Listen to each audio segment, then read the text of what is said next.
కోపంగా స్టార్ట్ చేసిన outfit from scratch చూసేద్దామా? ఫస్ట్ అయితే ఆనందంగానే స్టార్ట్ చేశాను. ఎండ్ ఆఫ్ ద డేకి అదేమైందిరా అంటే కోపం తెచ్చుకోవాల్సొచ్చింది. అసలేమైంది అంటే నా మైండ్‌లో అయితే ఒక పిక్చర్ ఉందండి. ఆ పిక్చర్ లాంటి శారీ కోసం షాప్‌కెళ్ళాను. షాప్‌కెళ్ళి బాందిని డిజైను శారీ కావాలి అంటే నేను అడిగిన ఎగ్జాక్ట్ శారీ అయితే వాళ్ళు ఇచ్చారనమాట. నాకైతే శారీ 550 రూపీస్ అయితే పడింది. క్లాత్ అయితే సూపర్‌గా ఉందండి. చాలా వెయిట్‌లెస్‌గా ఉంది.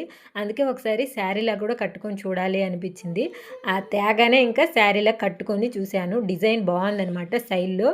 కాకపోతే నేను ఒక టైలర్ షాప్ దగ్గరికెళ్ళి డ్రెస్ కుట్టిస్తారా అంటే 1500 అన్నారు. బయట 650, 700కే కుడుతున్నారు కదా అంటే, అయితే అక్కడికే ఎళ్లి కుట్టించుకోండి అన్నారు. కస్టమర్‌తో మాట్లాడిన పద్ధతి మనకు నచ్చలేదనమాట. సరే అని వేరే షాప్‌కెళ్ళాను. అక్కడైతే 20 డేస్ శారీ పెట్టుకొని ఈరోజు ఇస్తా, రేపిస్తా అని ఫైనల్‌గా నేను కుట్టలేను అని నా శారీ నాకు చేతిలో పెట్టారు.